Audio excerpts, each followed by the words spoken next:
জমে উঠেছে Bangladesh premier league BPL এর একাদশ আসরে প্লে অফের নিশ্চিতের লড়াই। ইতিমধ্যে দুটি দল পরের রাউন্ড নিশ্চিত করেছে এবং এক দল টুর্নামেন্টের থেকে বিদায় নিয়েছে। কাগজ কলমে লড়াইয়ে আছে আরও 4 দল।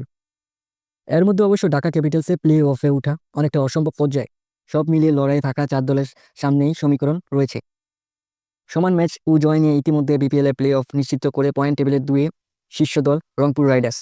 ফরচুন বরিশাল সমান 16 পয়েন্ট পেলেও নেট রান রেটে এগিয়ে রয়েছে বরিশাল এবং টেবিলের টপে 1-এ রয়েছে বরিশাল।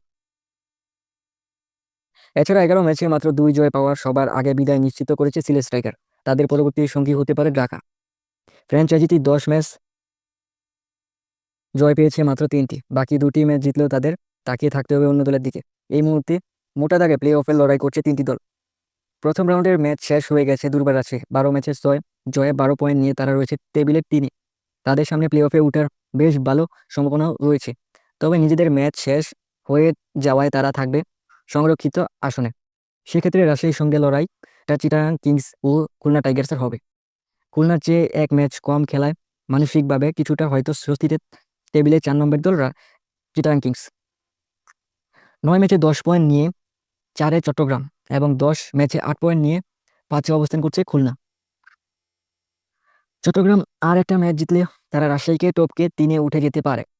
তাদের আবার নেট রান রেট ইতিবাচক।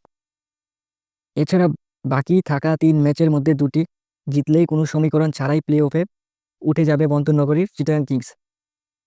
চিটাগাং কিংস পরবর্তী 3 ম্যাচে লড়বে রংপুর, সিলেট ও বরিশালের বিপক্ষে। এর মধ্যে পয়েন্ট টেবিলে শীর্ষ 2-এ থেকে রংপুর, বরিশাল তাদের জন্য বড় চ্যালেঞ্জ নিয়ে আসতে পারে। 8 পয়েন্ট পাওয়া খুলনা বাকি 2 ম্যাচ রংপুর ও ঢাকার বিপক্ষে। প্লে অফে উঠতে হলে 2টি ম্যাচে জিততে হবে খুলনাকে। সেক্ষেত্রে শক্তিশালী রংপুরকে হারাতে হলে তাদের বড় পরীক্ষা দিতে হবে। 1 ম্যাচ হারলেও টুর্নামেন্ট থেকে ছিটকে যেতে পারে খুলনা।